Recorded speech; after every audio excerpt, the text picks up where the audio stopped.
there's a long history that we have where the state government has utilised policies and procedures that controlled the lives of First Nations people, controlled the wages that they earn, controlled where they lived.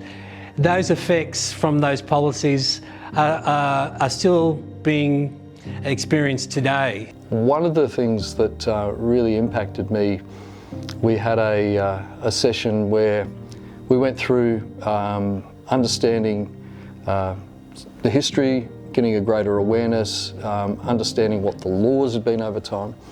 And one of the examples that was used was, even to this day, one of the elders from one of the First Nations communities still carries around with her a pass to leave the settlement that she had been in when she was younger.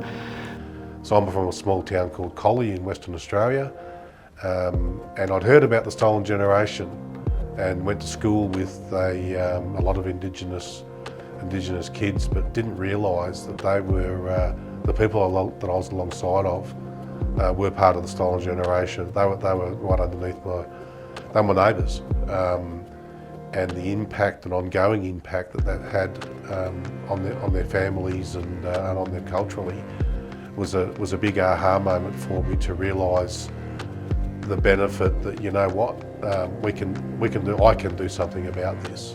I remember when I was, first starting in the workforce, jobs for First Nations people were, really basic. It was all about, work experience, traineeships that didn't have a job at the end, or some really, just entry-level stuff that meant that you need to move off country.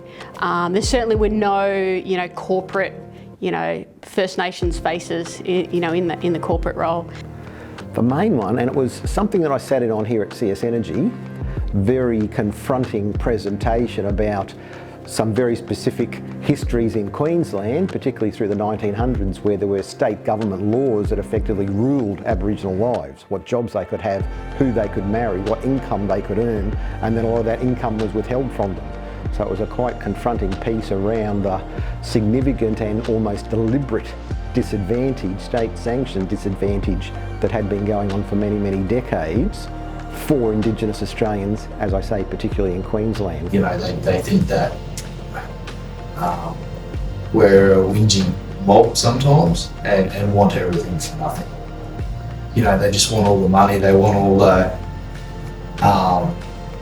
they want to have a nice big pay packet, but they don't want to have to rock up to work. They want to stay home and drink grog and carry on and stuff like that, which is hard sometimes, because at the end of the day, very, very small group, we're just trying to be heard. I'd like to see more Indigenous people, promoted and accepted as well, to come in and feel like, I guess, not feeling like it's been awarded to them because they are this person. I'm a firm believer in earning what you have. We are First Nations people, and we are all this nation's people. And that's kind of how I feel this reconciliation as we move forward to this, shared national identity.